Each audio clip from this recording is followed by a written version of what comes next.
buenos días a todos. Tarde desde España, que es desde donde yo les estoy hablando.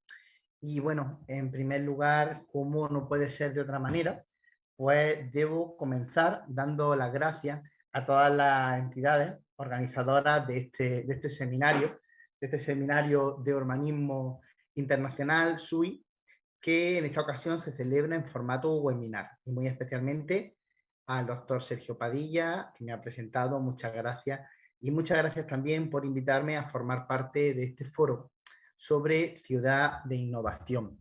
Estoy, créanme, muy contento de poder estar aquí con ustedes en el día de hoy y compartir mesa con este estupendo grupo de panelistas profesionales y yo creo que ya amigos.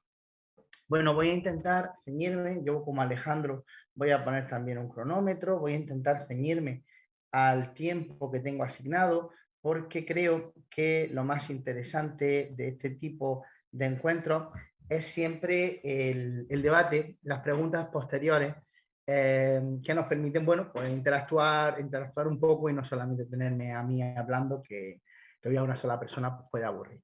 Así que, sin más, comenzamos.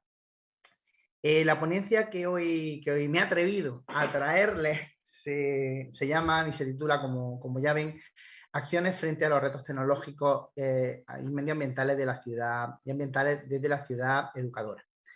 En ella voy a presentarles y vamos a analizar juntos una serie de proyectos que afrontan las dificultades que vienen experimentando las ciudades en tiempos actuales.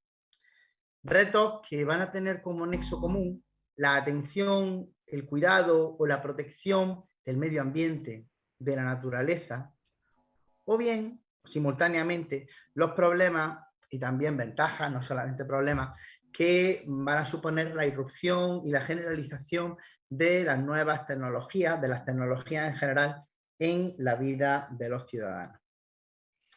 Y lo vamos a hacer desde una visión, desde una teoría, si quieren, que ya tiene mucho tiempo de vida. Me he atrevido a traer algo de la antigüedad, algo antaño.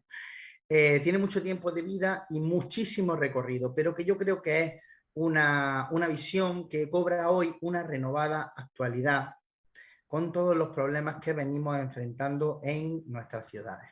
Y les estoy hablando de la ciudad educadora. No sé si todo el mundo se encuentra familiarizado con el concepto de ciudad educadora, especialmente los estudiantes. Por eso he creído conveniente comenzar haciendo un repaso del término y haciendo un análisis del término. Porque claro, cabe la pregunta que ¿qué es esta ciudad educadora? Bueno, analizándolo, que créanme que lo he analizado durante bastante tiempo, en mi humilde opinión, yo creo que la ciudad educadora es a la vez una teoría, por otro lado es una visión y no cabe duda de que es un movimiento, además un movimiento global, globalizado y cada vez más extenso.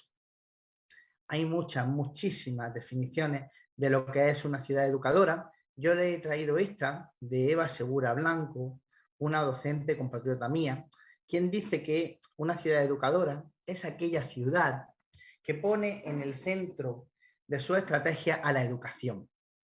Una ciudad abierta al futuro con energías, ganas e ilusión para acompañar en el proceso madurativo de cada individuo, dotándolo del máximo de experiencias culturales, de formación y del máximo de desarrollo personal. Esa es la definición que nos da Eva. Yo creo que no puede ser más acertada, porque la ciudad educadora es aquella que apuesta por la educación como herramienta de transformación social.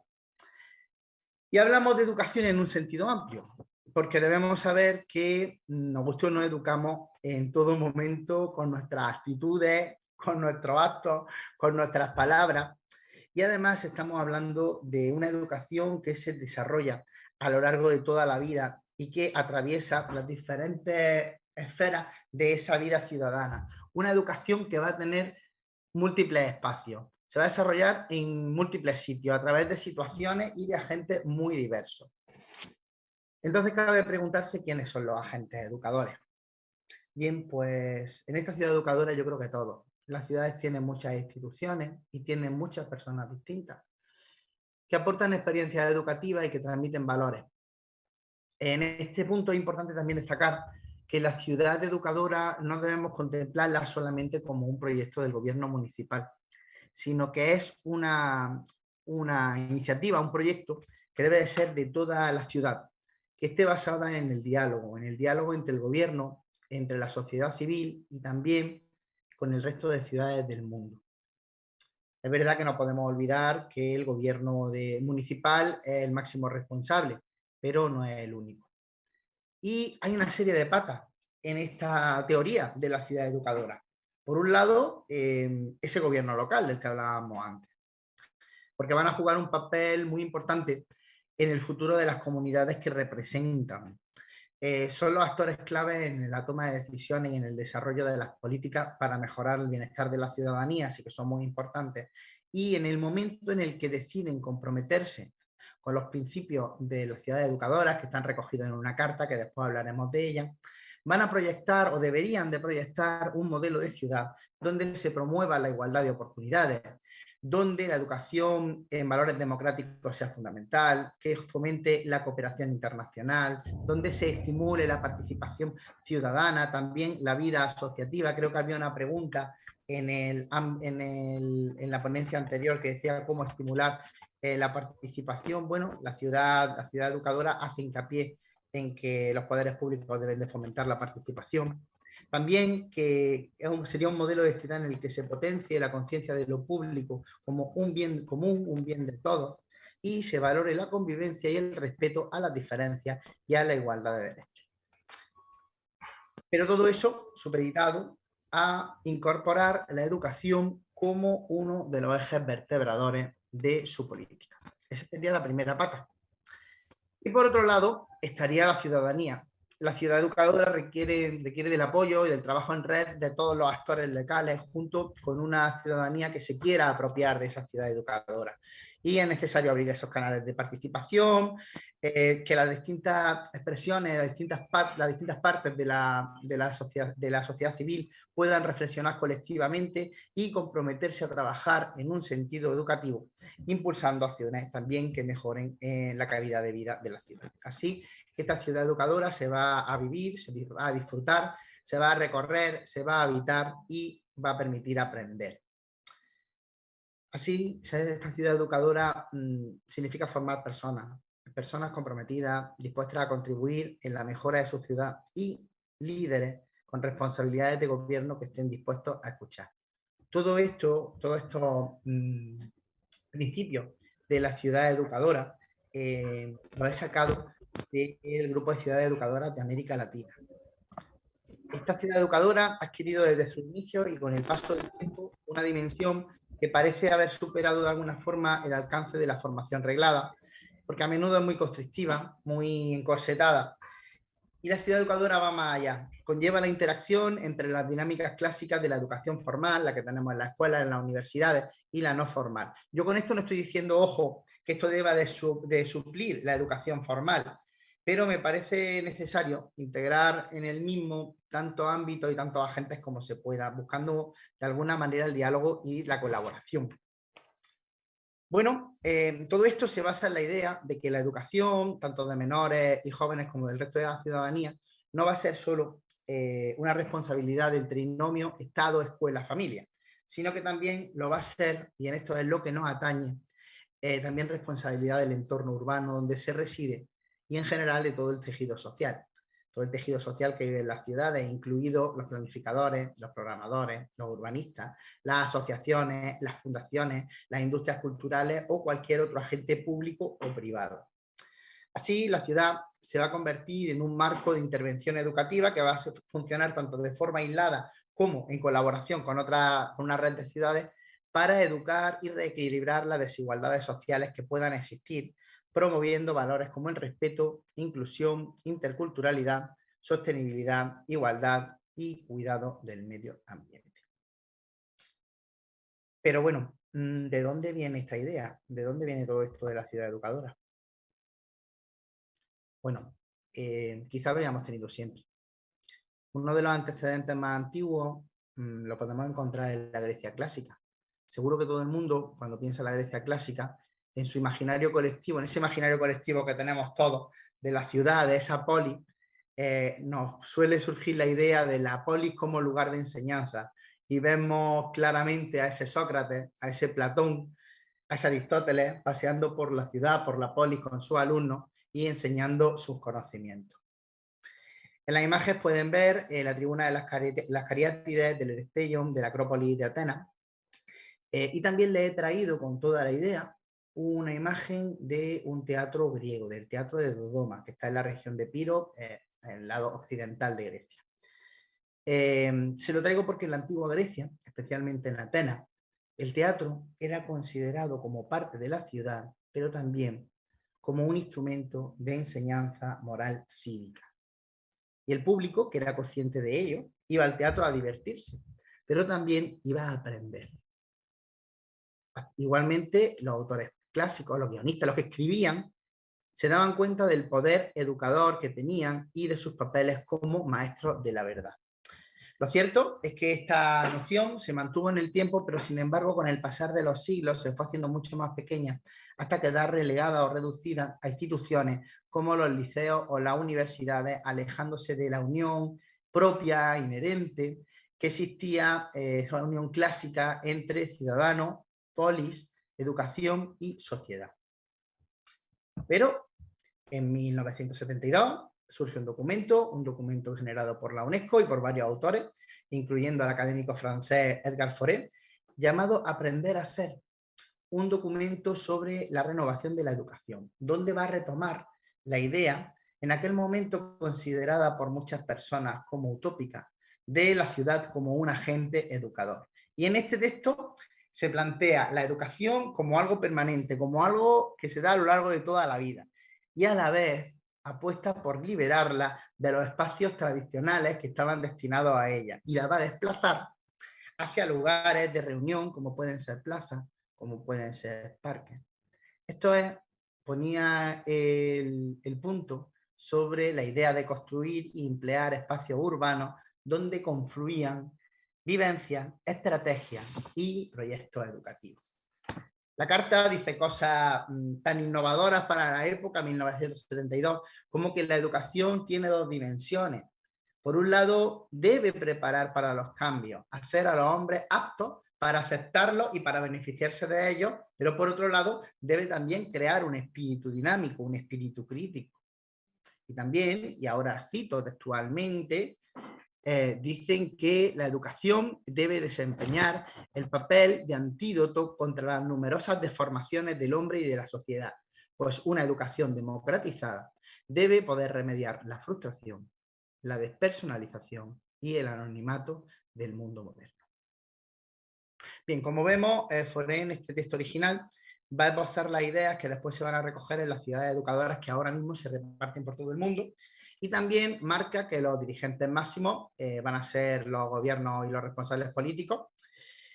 Así, estos ayuntamientos son los que deben de llevar a la práctica los proyectos de estas iniciativas, dado que son el organismo ejecutivo más cercano al ciudadano. Esto era la idea que estaba en la carta, aprender a ser.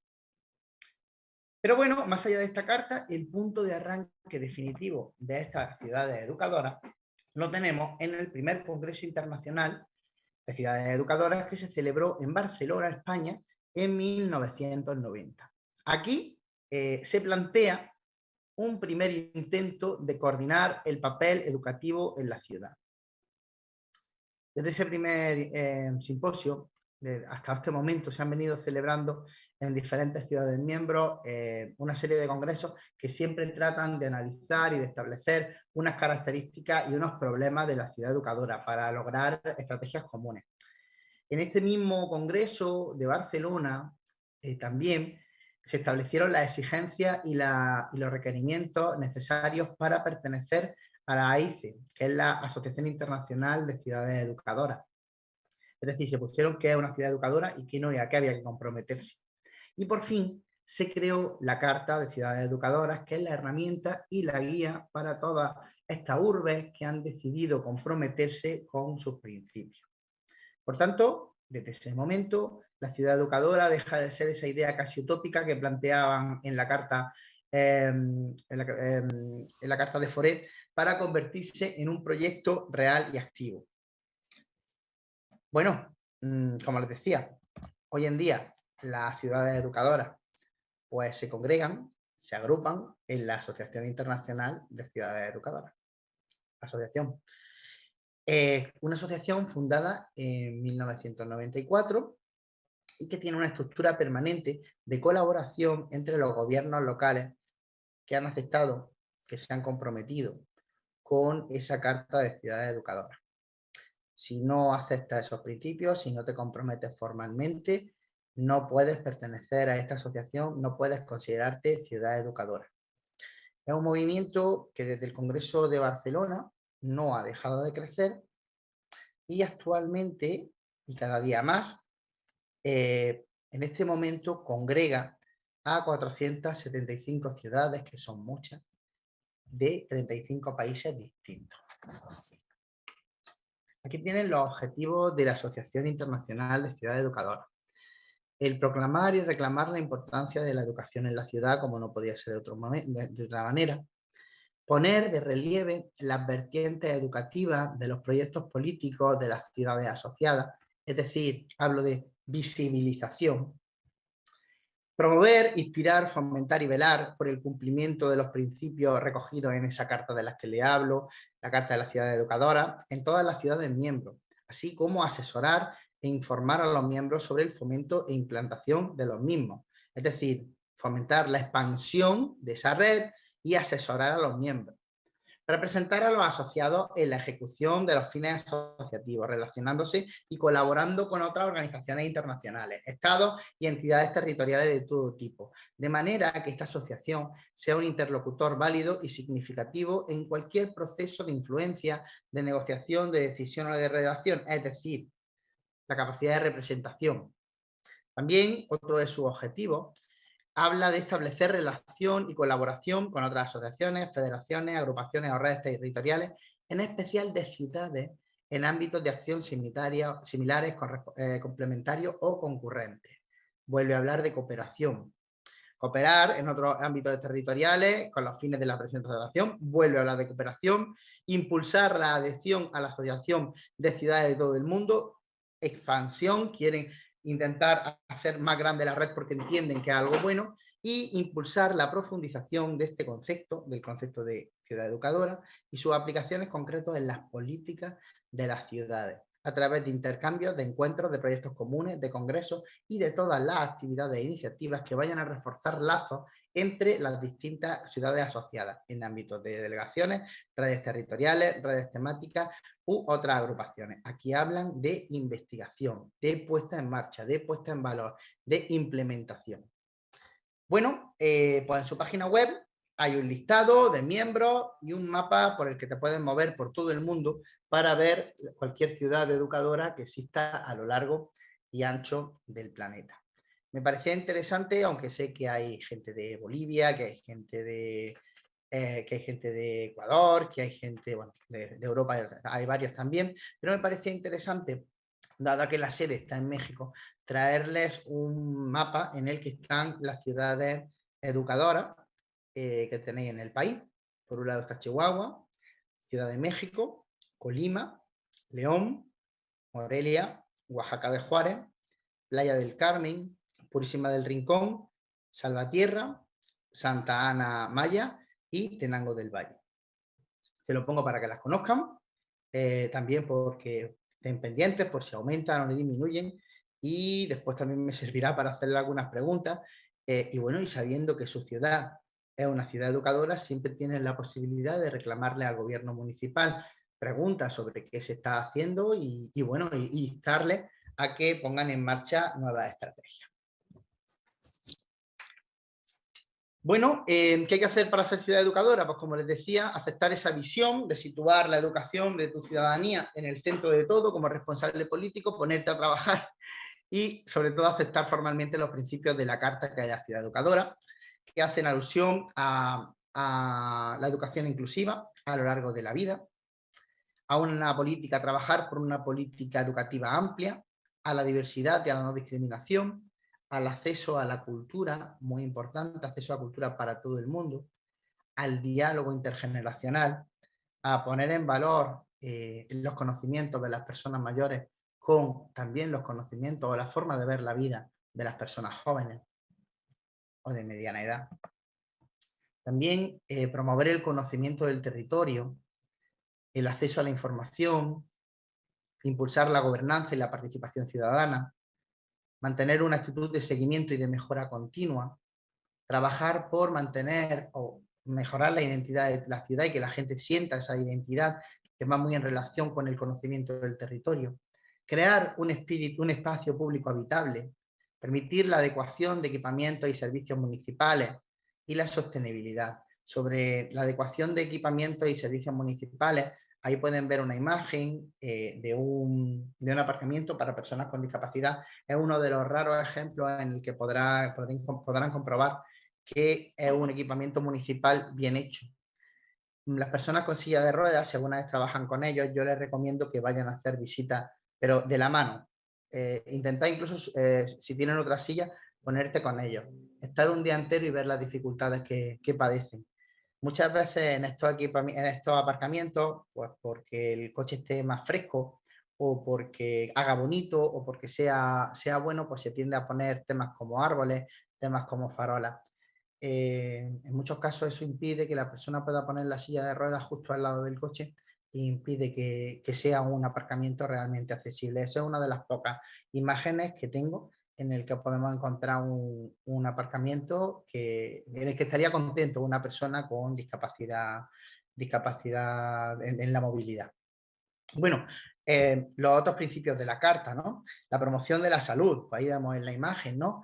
¿Por qué no tener una ciudad que fomente que la gente vaya en bici mucho más que el transporte motorizado? Vamos a conseguir tener una población, o por lo menos vamos a fomentar tener una formación más sana. La formación de los agentes educativos, la orientación e inserción laboral inclusiva, la inclusión y la cohesión social. Importante, la corresponsabilidad contra las desigualdades. Hacerte responsable de que están ahí esas desigualdades. La promoción del asociacionismo y el voluntariado y la educación para una ciudadanía democrática y global. Yo sé que todo esto suena a utopía, yo sé que es muy difícil asumir esos principios, pero hay muchas cosas que se pueden hacer como muestra este vídeo que ahora mismo les pongo.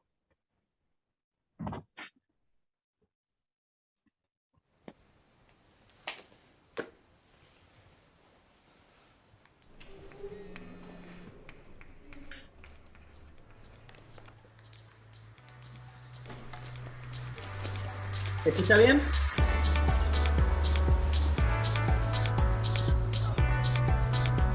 ¿Se oye, perdón? Se oye bien, Antonio.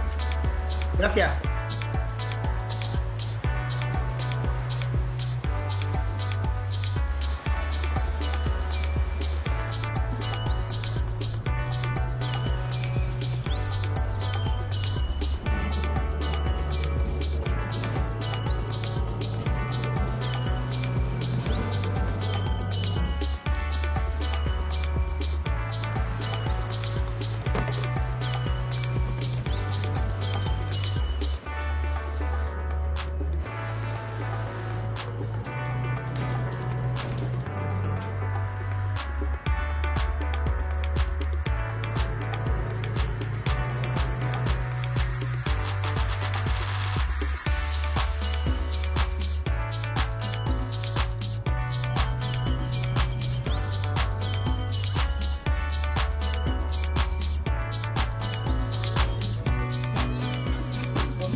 Bueno, como han visto, un vídeo también de la Delegación Latinoamericana de la Asociación de Ciudades Educadoras. Sí me gustaría también hacer hincapié que para hacer ciudad educadora no tienes que tener grandes recursos. Lo digo de cara a los responsables, a los que tengan responsabilidades en municipios. sino que es más la visión y fundamentalmente el compromiso, o sea, ese compromiso formal hecho por escrito y ante la asociación de trabajar siguiendo los principios anteriores, los que hemos visto. Es lógico, claro, o sea, si tienes más recursos puedes llegar a más áreas, ¿no? Pero cualquier ciudad puede hacerlo independientemente de sus recursos, de su tamaño, siempre que se comprometa a los principios de la Carta. Y bueno, yo en este sentido, pues le he traído una batería de iniciativas que han nacido, que han surgido, siguiendo la visión de la ciudad educadora, se lo crean o no, algunos son muy conocidos, otros no tanto, pero todos ellos han tenido como germen la ciudad educadora y han tenido como origen una ciudad que estaba dentro de las ciudades educadoras y que se están llevando a cabo en diferentes marcos urbanos, siempre para mejorar la vida de sus ciudadanos. Yo, la verdad, es que se los traigo aquí con la esperanza de que les resulten interesantes, inspiradores, para que si les parecen útiles, pues quién sabe, quizás alguna vez puedan integrarlos o conservar esa visión en sus futuros proyectos, especialmente estudiantes. Me gustaría comenzar haciendo un viaje. Antes le he hablado del Congreso de Barcelona y me gustaría volver a la ciudad, volver a Barcelona. Me gustaría hablarles del proyecto Superigles, quizá alguno ya lo conozca, especialmente las personas que lleven mucho tiempo trabajando dentro del sector.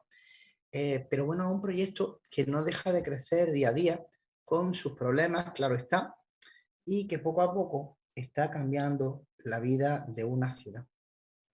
Bueno, lo primero, hablar del término, ¿no? Lo primero que tengo que decirles es que Ila, Illes en plural, es una palabra catalana, que es uno de los dos idiomas cooficiales de Barcelona y significa isla o manzana. Por lo tanto, Superiles sería el equivalente a supermanzana. Se trata de un modelo urbano para tratar de armonizar la movilidad sostenible y la calidad de vida dentro de la ciudad. Se inicia hace mucho tiempo, en 2006, pero únicamente se inicia como proyecto. Después las primeras intervenciones van a ser mucho más tardías y decirles que se actualizó a principios del año 2021. Este proyecto planea la intervención y la propuesta de un modelo urbano que armonice, que cohesione la necesidad de proteger el medio, la salud y la movilidad sostenible en la ciudad. Analicemos un momento el problema que existía y que aún existe en muchas zonas de Barcelona. Aquí tienen una imagen de un bellísimo embotellamiento. Y bueno, de acuerdo con los análisis que hizo el proyecto, los niveles de contaminación del aire provocados por el tráfico en Barcelona son la causa de la muerte de una gran cantidad de personas al año. No les digo la cifra, porque como pasan estas cosas de las cifras, ¿no? Unas instituciones dicen una cifra, otros dicen otra, según la conveniencia que tengan. Así que, bueno, basta decir que unos dicen 1.000 y otros dicen 3.000 personas. Pero sí parece que va a haber un cierto consenso en que son responsables directos de esta contaminación de un 33% de los casos del asma en niños y de un 11% en los cánceres de pulmón. Es bastante. Además, junto a la preocupante contaminación atmosférica y acústica, no se olviden que los embotellamientos del tráfico se genera muchísimo ruido, los vehículos ocupan un espacio desproporcionado y eso es un gran problema. Un vehículo privado ocupa de esta forma desigual un espacio público, mientras que el vehículo privado solo representa un 25% del total de desplazamientos realizados en la ciudad. Sin embargo, dispone de casi el 60% del espacio urbano para circular y para aparcar. Esto, a su vez, se traduce en congestiones de tráfico, en mayor riesgo de accidentes. Además, todo esto, junto con la contaminación acústica, actúa como un elemento disuasorio para la movilidad a pie, la movilidad en bicicleta, también disuade de un uso socializador del espacio público, de que nos encontremos en esos espacios, y contribuye a perpetuar los estilos de vida sedentarios que tanto daño nos están haciendo y a empobrecer la vida social al aire libre. Espera el problema y entonces se decide hacer esto.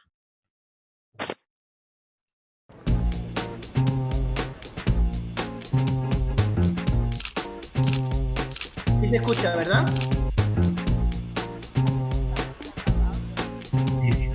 Sí, Antonio. Muchas gracias, Maruja, me alegro de saludarte. Igualmente. La idea es hacer maravilloso cualquier punto de la ciudad.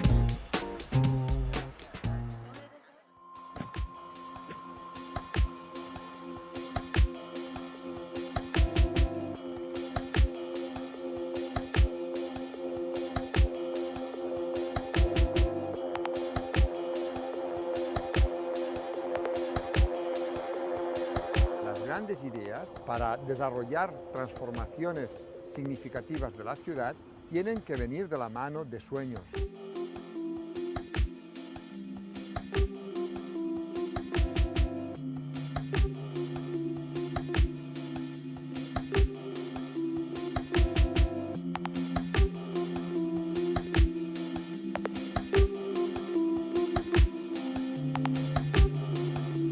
Nosotros estamos en medio de uno de los nodos interiores de la supermanzana.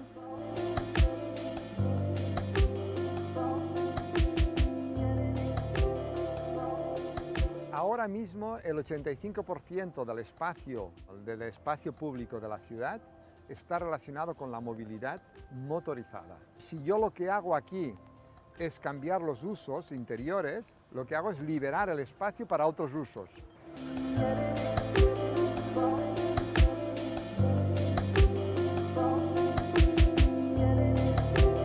There is something that is the Barcelona model and it's well known.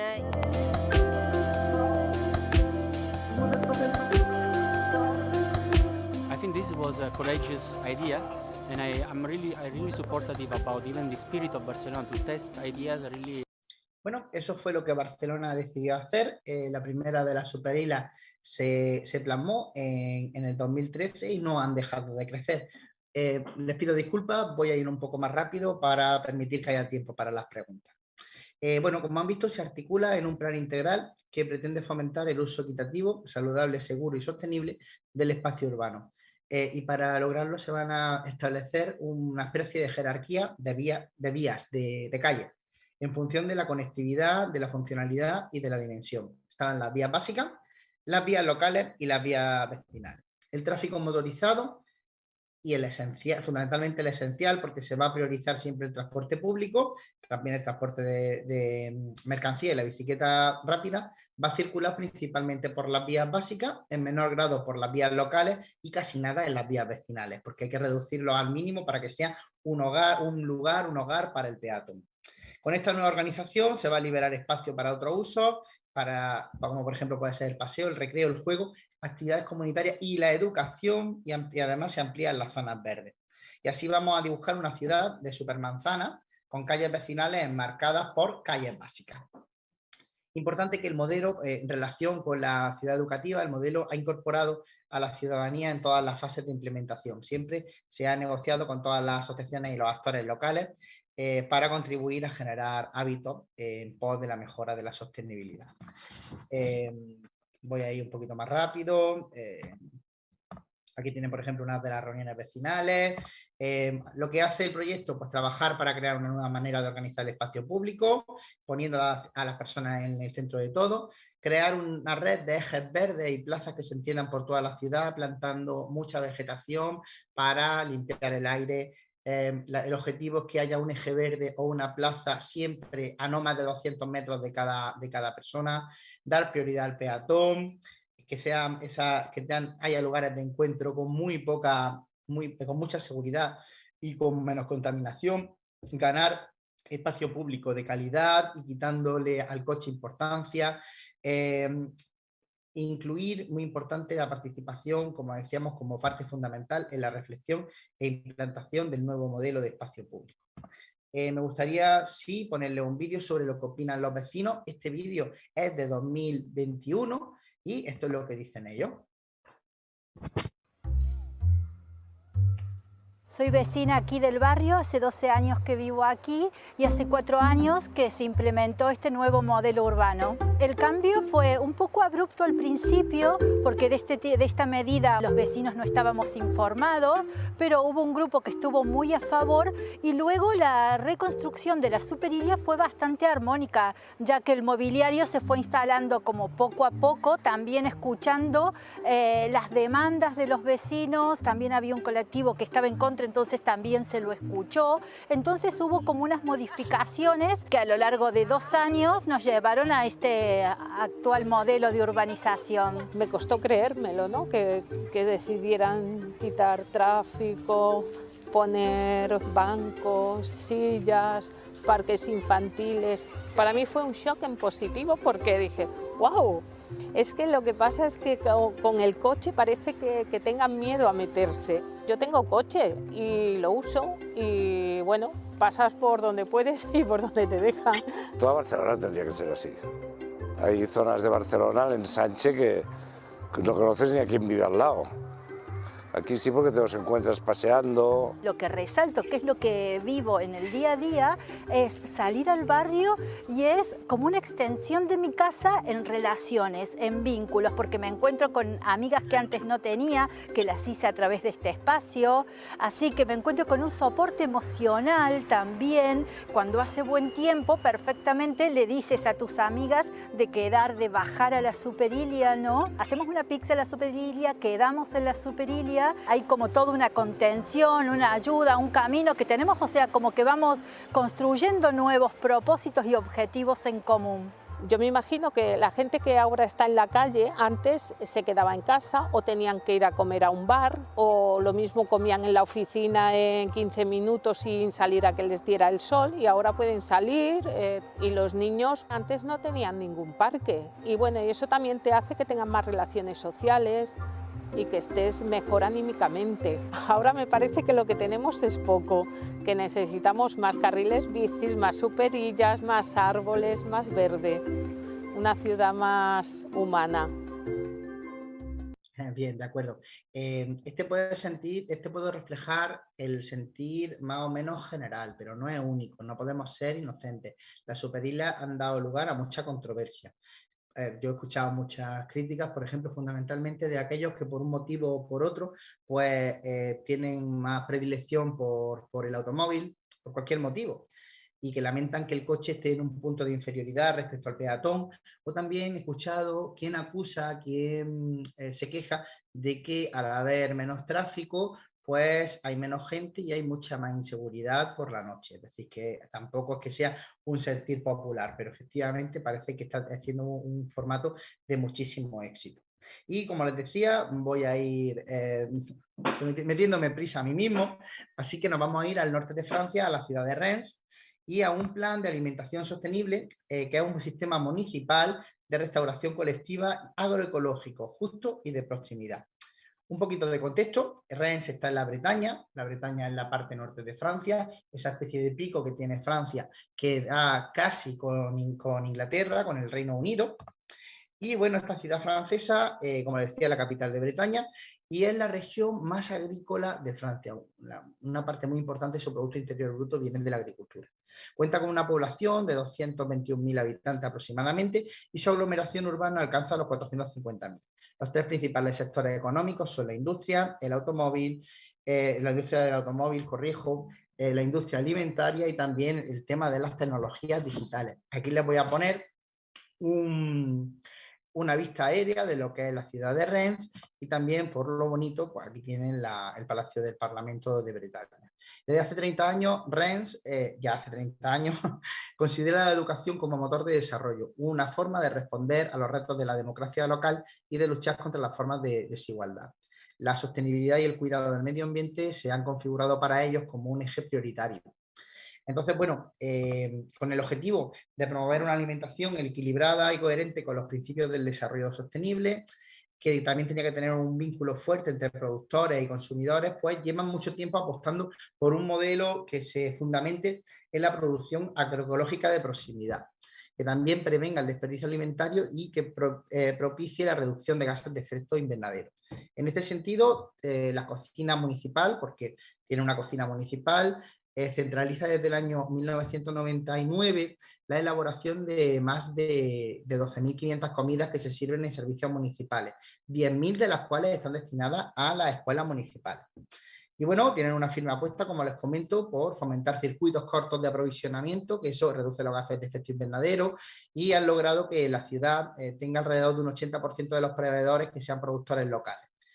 O sea que estaban muy bien situados. Sin embargo, hay una ley nacional en Francia de 2018 que establece que en el futuro los productos alimentarios utilizados en la restauración colectiva, un tanto por ciento importante, tienen que ser de producción sostenible. Así que esta ciudad se ha puesto manos a la obra y lo hace con este plan de alimentación sostenible que se inicia en 2016 y que está elaborado de manera participante entre diferentes departamentos municipales, productores agrícolas, distribuidores, instituciones sociales y la ciudadanía. Aquí tenemos esto.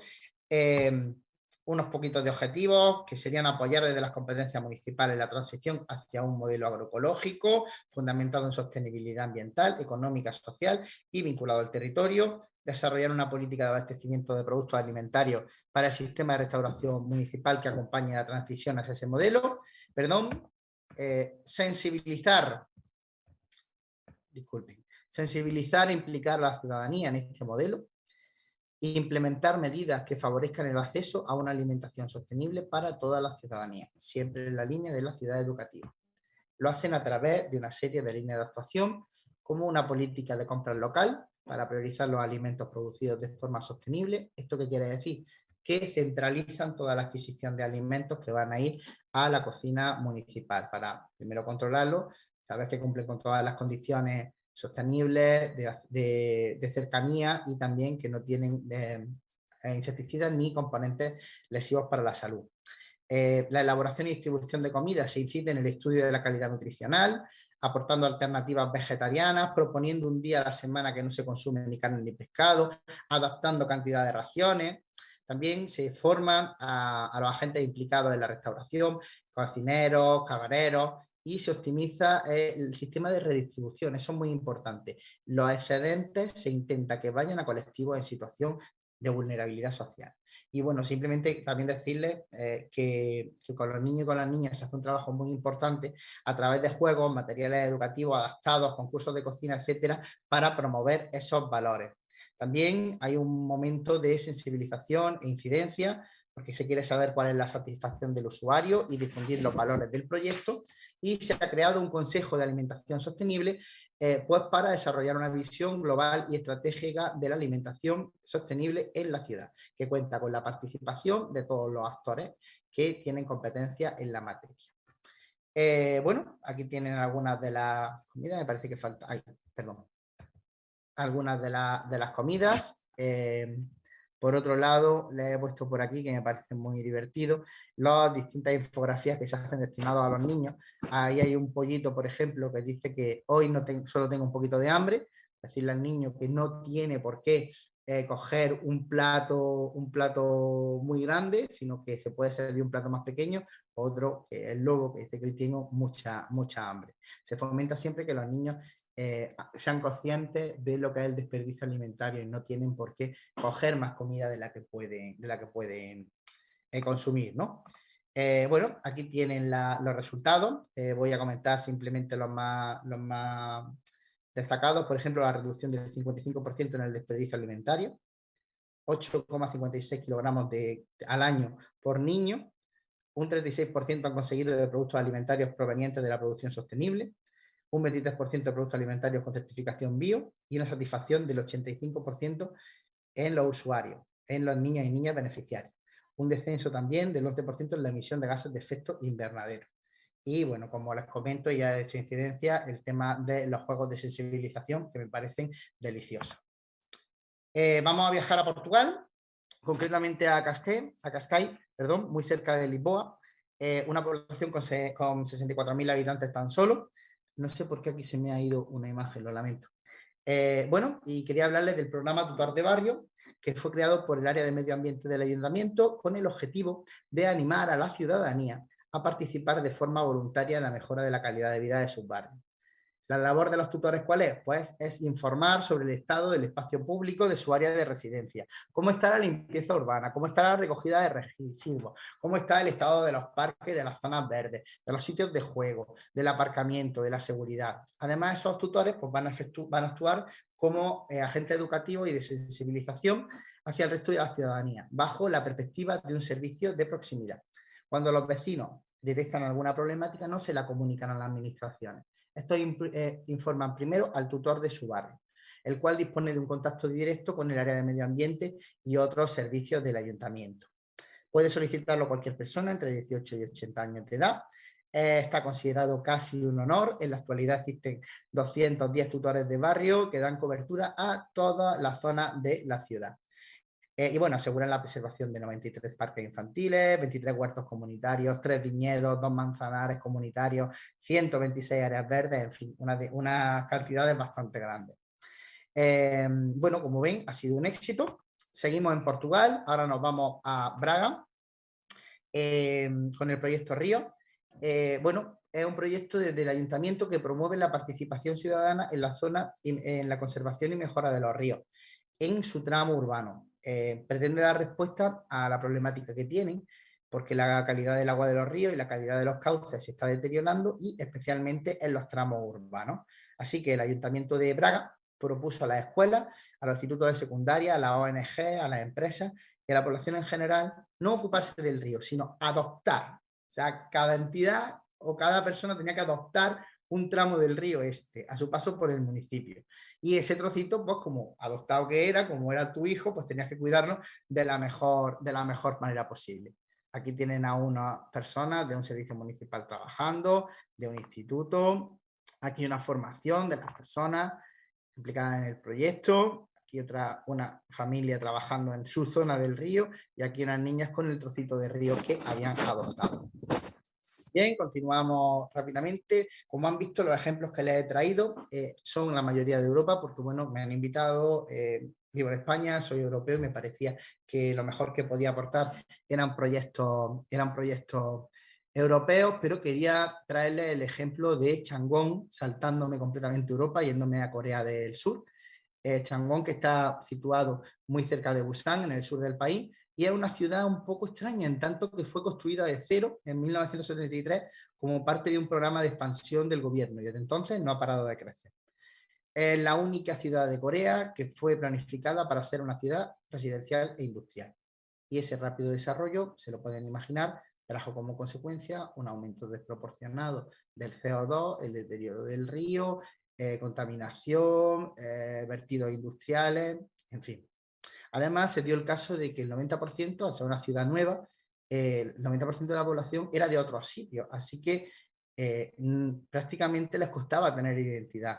Eso hizo que la ciudad se sintiera poco implicada con los barrios. Bueno, pues nuevamente desde la ciudad educativa se puso en marcha un proyecto, construyendo el mejor barrio, para dar el protagonismo a la ciudadanía en el diseño y desarrollo de acciones de mejora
Por un lado, peca de excesiva amplitud y en ocasiones de falta de concreción.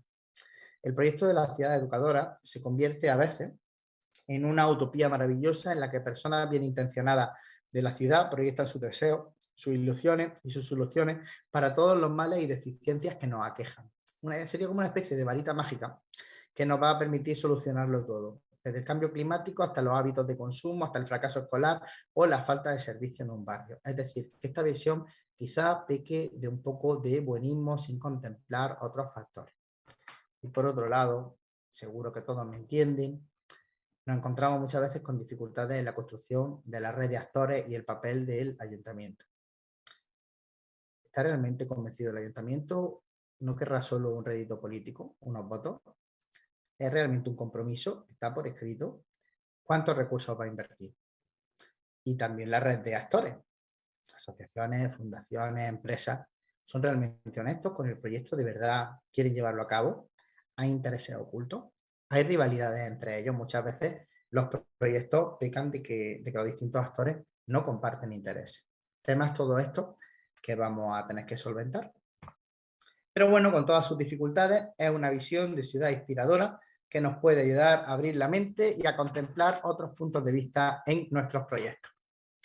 Muchísimas gracias por su atención, espero no haberos aburrido. Aquí tenéis mis datos, mis redes sociales, podéis usarlas sin miedo, respondo siempre, casi siempre pronto.